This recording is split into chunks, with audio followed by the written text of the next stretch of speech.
The EPA has created special rules for large farms with 700 cows or more, but you say that these rules aren't really effective. Why not?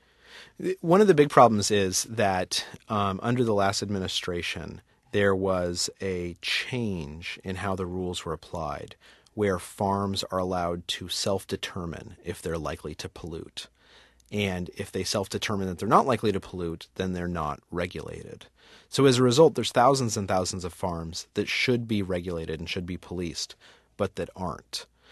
The other reason why the rule isn't great is because, as you mentioned, it applies to the biggest farms. And the biggest farms are some of the worst sources of pollution. So it's worth looking at those.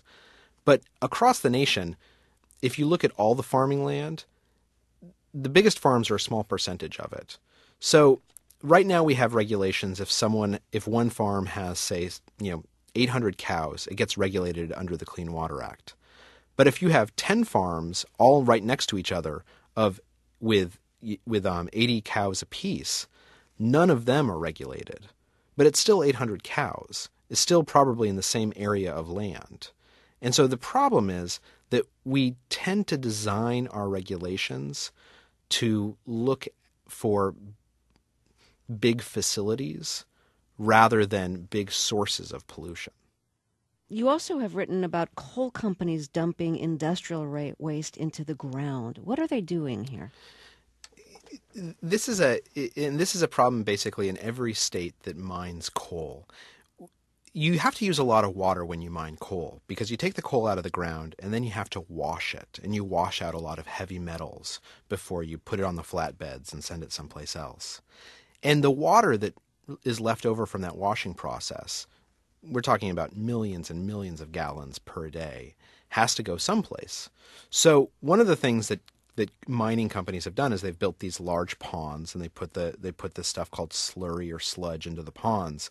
But the ponds fill up pretty quickly. So someone came up with an idea that, we just hollowed out this mine and we're done with it. Why don't we just pump all the sludge back into the empty mine hole? And so that's what companies have done, particularly in West Virginia, Kentucky, Wyoming, essentially all over the nation. The problem is, as you can probably imagine, is that once you fill up a mine shaft with a whole bunch of gooky, dark fluid, it tends to begin seeping through cracks in the earth into water supplies.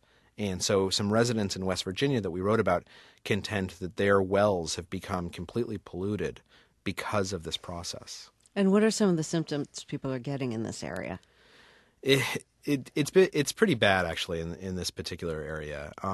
The family that we wrote about is a family. Jennifer Hall Massey is the mother, and one of her children has, I think, 12 caps on his teeth. He's only 6 or 7 years old because minerals in the water had completely destroyed the enamel on his teeth.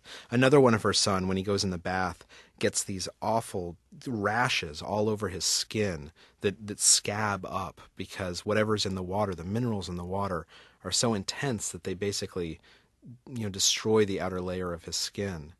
A lot of her neighbors have developed other diseases. Like, I think a third of the people in the community have had their gallbladders removed. There's been a number of cancers and brain tumors. And one of the things that's hard is that, for instance, you can't say that cancer is caused by a certain type of pollutant. In fact, cancer is the type of disease where you can't ever say that it's caused by any one thing.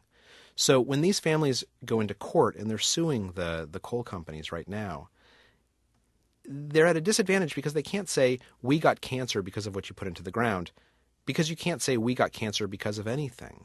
That was an issue that stymied the litigation against the tobacco industry for so long. And it's a very real scientific concern. We only want to say things that are scientifically accurate. But this is a very, very unhealthy community. And medical experts I've spoken to say that they think that the only thing that they can point to that would explain it is that everyone seems to drink the same polluted water. So is what the coal companies are doing now by dumping this industrial waste into the ground, is that legal or illegal? It's the coal companies that we looked at, many of them are breaking the law. Under the Safe Drinking Water Act, you can't pump chemicals into the ground near a drinking water source if you think it's going to pollute that drinking water source.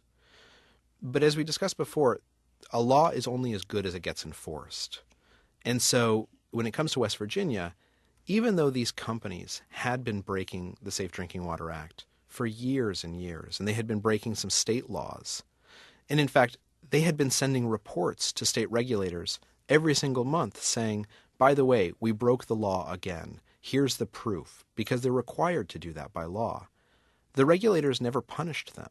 In fact, when I talked to the regulators didn't even know that this was going on. They basically would get the reports each month and kind of put them in a filing cabinet and never look at them again. So as a result, these companies were breaking the law. But since no one was ever calling them up and saying, by the way, you need to stop breaking the law or you need to pay a fine now, it really didn't matter. It would be as if, we have laws against speeding, but if nobody ever got a speeding ticket, then there's not really a law.